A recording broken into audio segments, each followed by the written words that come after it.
Hello, I'm Senator Michael Rodrigues, and welcome to another edition of Voices from the Hill.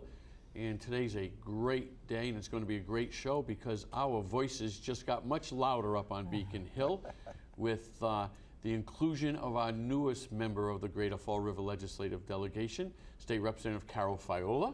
Here, welcome, Carol, to your first show. We're honored to have you, along with Representative Alan Sylvia and Representative Paul Schmid. We are now a complete team, and I think the first thing we'd like to hear is from our newest. I just want to jump in before our newest member speaks. I just want to say that, and being the humble person that I am, and I know you all know this, but you know I've been carrying the ball, Representative Faiola, now. Not only with inner but outer beauty for this delegation, and now that you are here, you have really brought a great relief to me. You've taken the burden of stress from me now, so I'm very happy that you have joined us. Representative Sylvia, ever the humble one. Oh, I was just going to say, always humble, always in the middle of things. Yes. Well, I'm glad I could relieve that pressure Thanks from so much. you, Representative Sylvia, and you can put your lipstick away now. Okay. All right? And your high heels. And your high heels. I'll take those over, Okay. okay? It's great to be here. Well, so tell us about, you had an exciting, well, not only an exciting campaign and a hard work campaign. We all witnessed and can empathize with how hard you, your family, your supporters worked to get elected, and we're all thrilled to have you on board. So tell us what it was like for your first few days in office. It was amazing. It was such an honor, and by the time our listeners and viewers see this, I'll be about a month in office. But today is Friday, and I was sworn in at noon on Wednesday. And you're right, it was an amazing experience to be in that House chamber, to have the delegation and the whole legislative body in front of you, have my family, my husband. Your family was right up overhead. My husband and my two daughters made the trek to be there with me. Some of my supporters were able to be on hand. And to look around that chamber, as you have done, all of you, and do continuously, to see the names of the people that have come before us, was extremely humbling, and as you know, as you were all there, at the end of my brief remarks, I guess I was given a few minutes, and it wasn't my maiden speech, as I understand it. I get that at another time. Yep. But it was a few remarks, and I really, truly thought of my parents who are not here, Diane and Al Waglowski, and I looked up, and my dad, the toolmaker, my mom, the nurse, and they would have been so honored to see me in that chamber. It was an emotional moment for all of us because we all could, you know, you think of your parents and how they would have, but when you mentioned looking at those names, the history, going back to the beginning of our Commonwealth, it was a moving ceremony. So it was, and of course now the biggest emotional part is the fact that I have been elected to represent and to be a public servant, and I will continue to say that because, as you know, and you do, and you've lived, that's what we're elected to be. And so it's not about the lovely building that we're going to be in, and it's not our building, it is the people's building, but to be there for our constituents, to answer their calls and answer their questions, follow up with them, and give them the answers. You know, Carol, I have to say from our point of view, we're just so happy that our delegation can be complete because it really was an omission to have your seat empty. We have to work together as a team, and we look forward to having your support, and we look forward to supporting you. What are some of your priorities? First of all, I know constituent services. Well, and I want to let the viewers know that I really appreciate what you've just said, because we're a team, and if we are not unified in so many areas, then our voices won't be as effective. And already this delegation has welcomed me in. We've had a number of meetings already, and we've talked about some of the things that are coming ahead.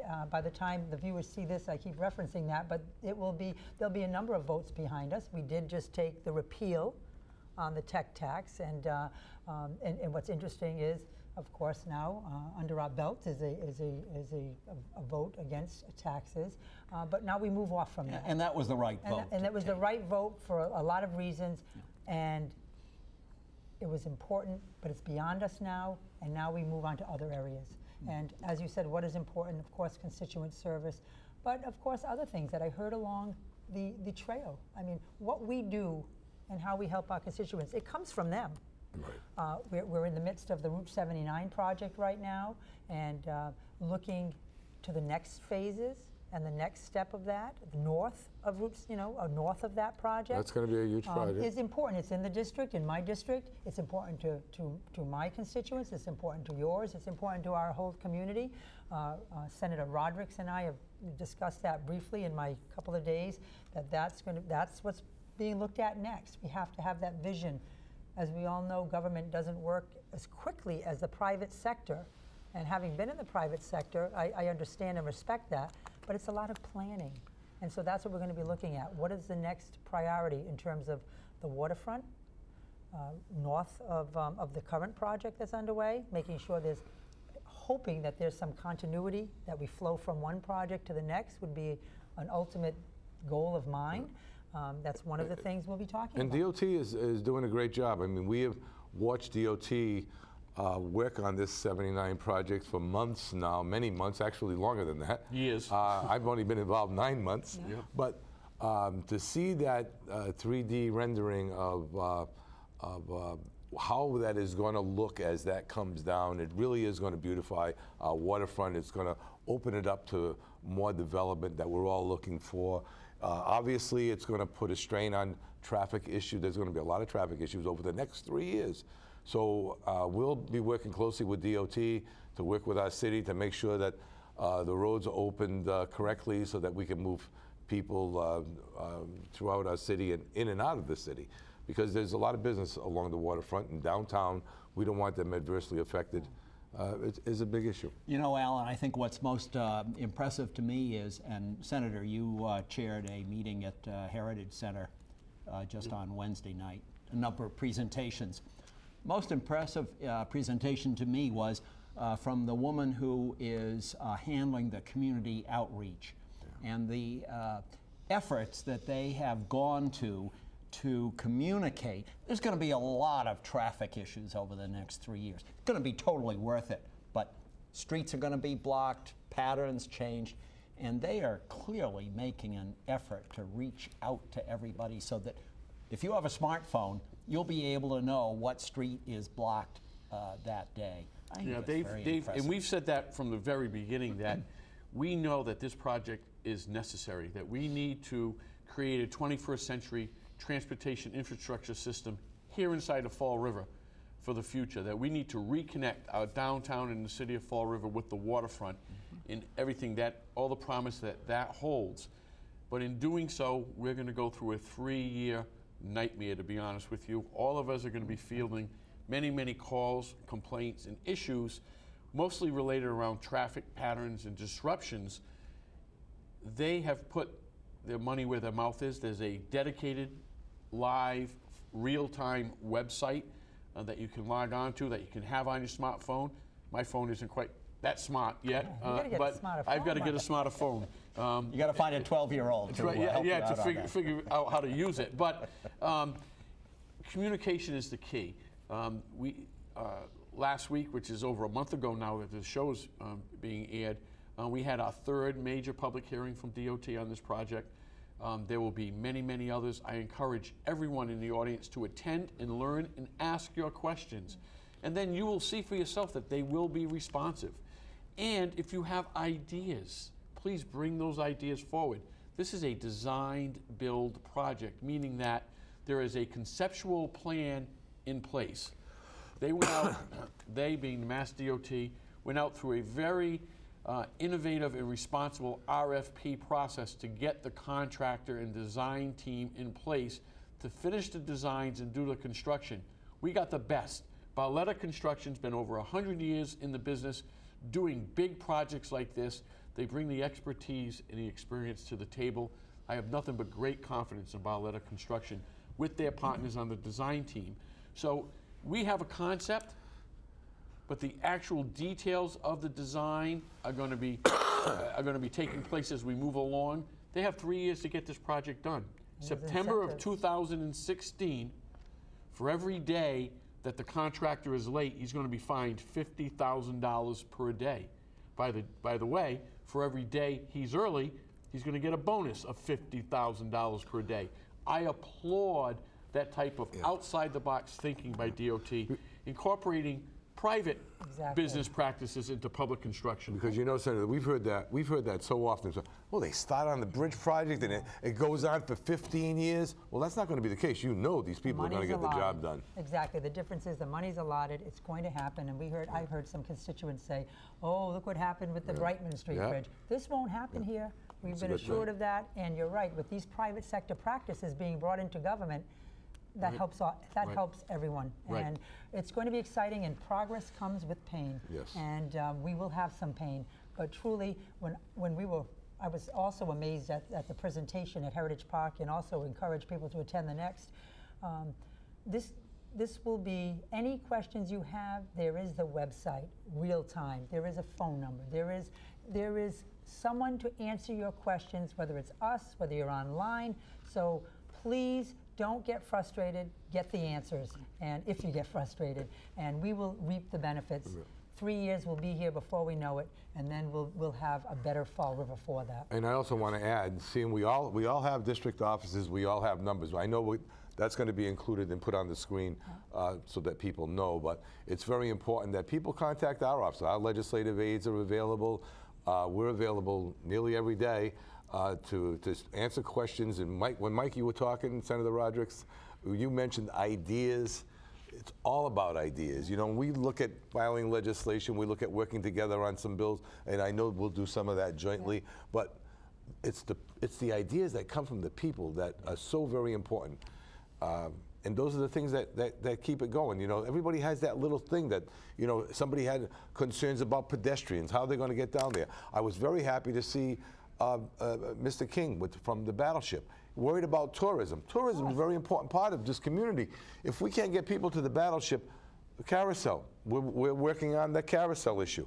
Hopefully a lot of that will be solved by the time this is aired, but we want to get that transferred over to the Battleship so that they can start the beautification of that building and open that carousel next spring. So there are a lot of exciting things happening in Fall River. You know, you mentioned our aides and being accessible. I just want to take this opportunity, since it is my maiden program, that I will. My aide is Peter Daly, and the numbers should be on the screen. You will know how to reach me. I know that already in the newspaper. My phone number, my office phone number, is right there. I'm online. Reach out to us. As Rep. Sylvia and Schmidt and Senator Rodrick know, what we do is what you ask of us. And we are not experts on every topic. Many of you are so much more knowledgeable on an area of interest that you've investigated, researched, and have those ideas on. And we welcome them.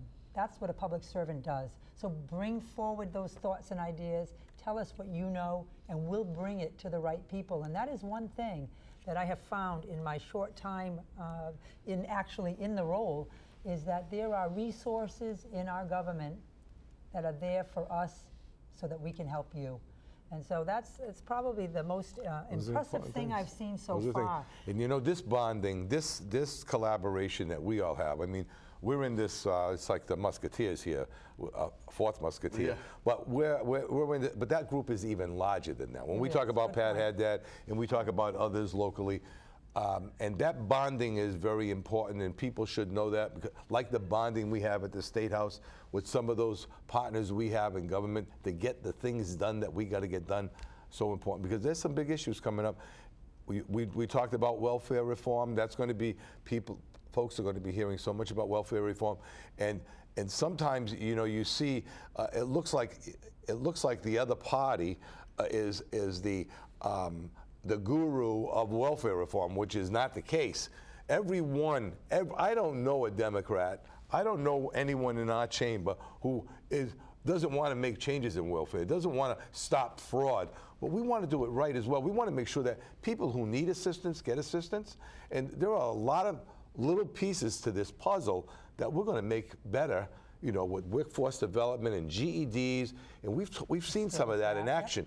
Getting people jobs, because transitional assistance is transitional. It's supposed to be transitional.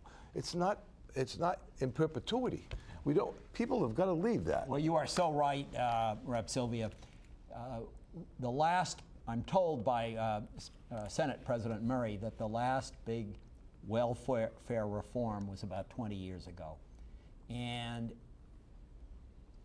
what we've been reading in the newspaper over the past couple of months, I think has shown all of us that it's time to look at the whole package again. We don't want to pick out one piece of it.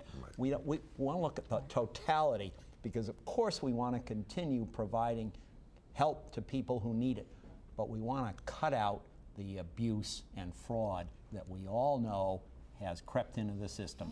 And the way to do that is look at the system as a totality. I'm looking forward to it. I am too, because you asked me early on, or Senator, you asked me, what have, some of my priorities, but again, they come from my constituents.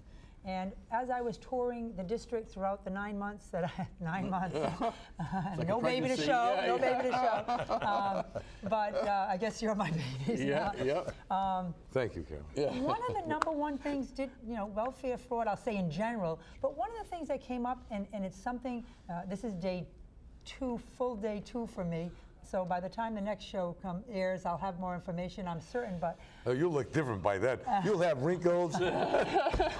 You'll have bags in your eyes. there's things you can do for that. But no, but on a serious note, the one question that you all posed to me along the way was why, and I don't have all the details and answers today, day 2, but why does it seem to be that people from all over the state seem to be sent to Fall River as a priority location for help?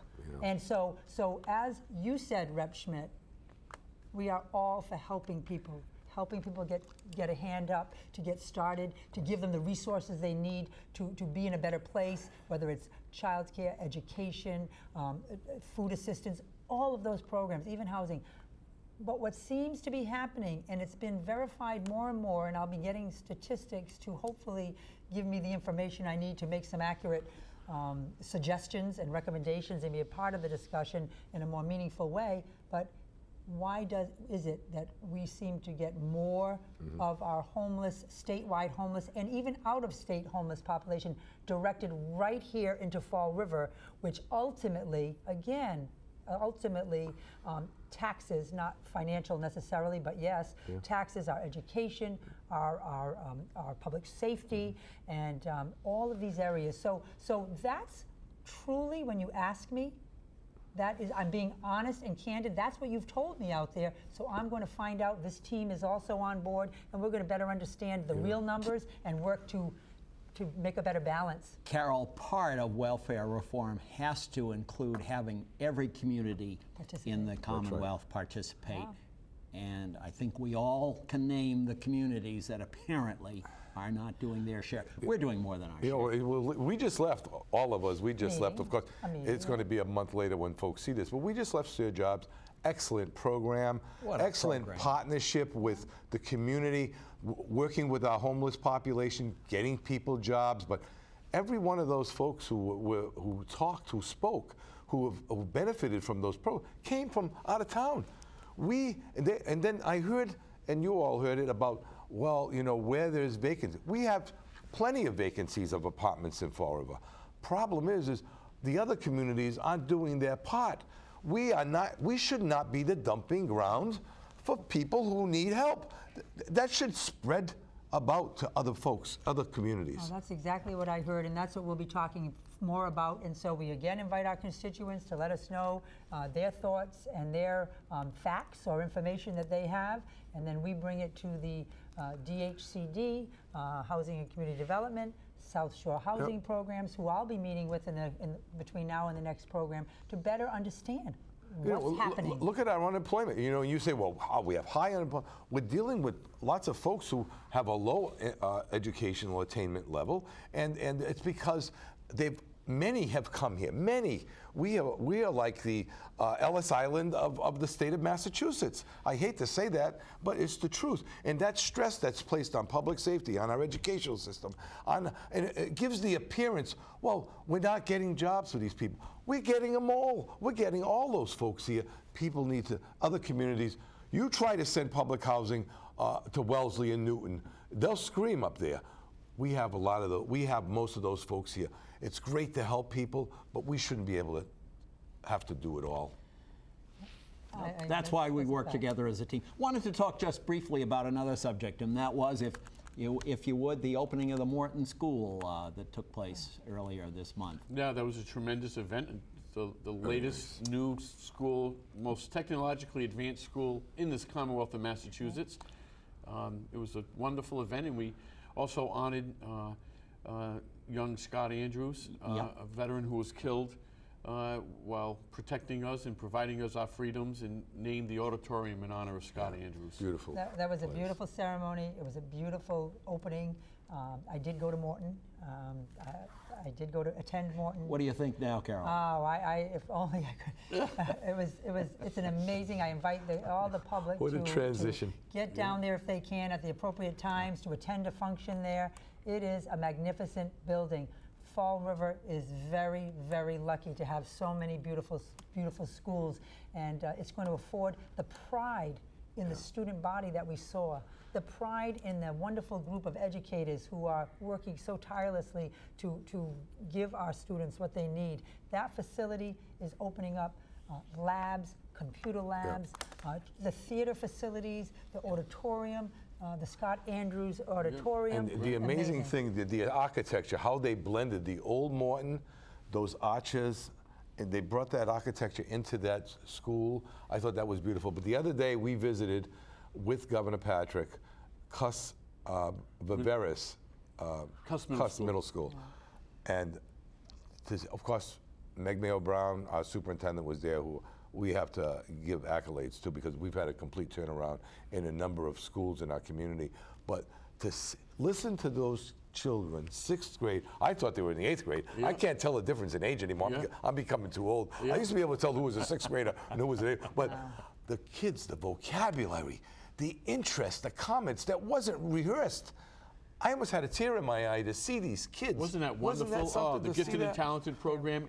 And let's give our kudos to the Cuss Middle School. They went from a Group 4 school to a Group 1 school with a lot of hard work from Meg Mayo Brown, her team. All the teachers did a tremendous job in that school. was Commitment by the impressive. parents, and with assistance from the state.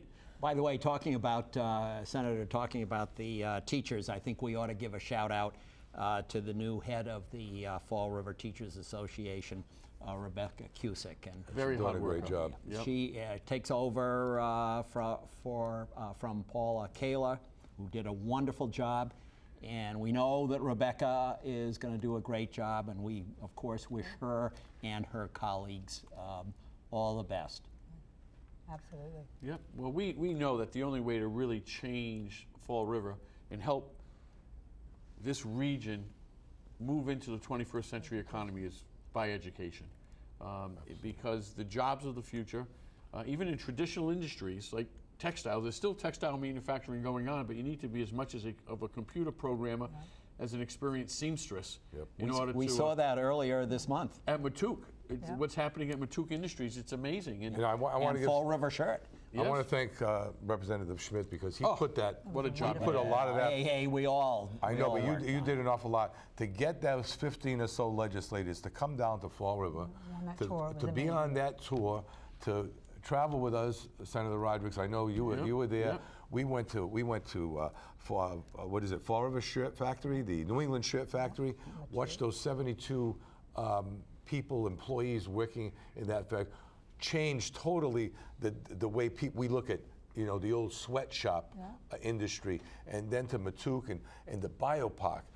People don't realize what the biopark is and what kind of a service what's that going to do for our economy here. I didn't understand what they did at the biopark, to tell you the truth. And now that I saw that, people, if they could understand what we're doing there and how that's going to reshape what we're doing in Fall River, it was an exciting thing. Phillips, Lighterlia, that tour was incredible. All technologically run, everything computer. I was very impressed with the folks who did that. And then Bristol Community College, going to the Commonwealth And it's all Landing. about gateway communities, by the way. Those legislators came from other gateway communities, representing their community, and we're working together to try to make things better in so many ways. We were delighted to have colleagues from Brockton, Worcester, Holyoke. Pittsfield, and Holyoke, and that is right. forming a caucus from the gateway cities, folks, cities that have not enjoyed the economic resurgence that Greater Boston has. So that's certainly going to be a focus for all and I of know us. we only have a couple of minutes left, but I would think it might be a good idea if we close the show just talking about probably the project that we spent the most time talking about that has taken a major step forward and cleared a major hurdle, and that's South Coast Rail. Just last week, our time, we received finally the clearance from the Army Corps of Engineers, the US EPA, on approving and issuing the permit for the so-called Stoughton route.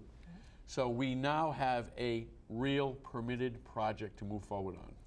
Well, Exciting. we're hoping to see some shovels in the ground, some construction activity, and that's what we should see in the coming months, some dollars put into that. And if you see that as constituents, if our constituents see that, they will feel good, and they'll feel comfortable important that for us- something's moving forward. There's and going to be that's some what we public want. hearings coming up here in Fall River at the ATMC in October. I'm not sure the date yet or how it's going to coincide with the airing of this show, but read the paper, attend these public hearings.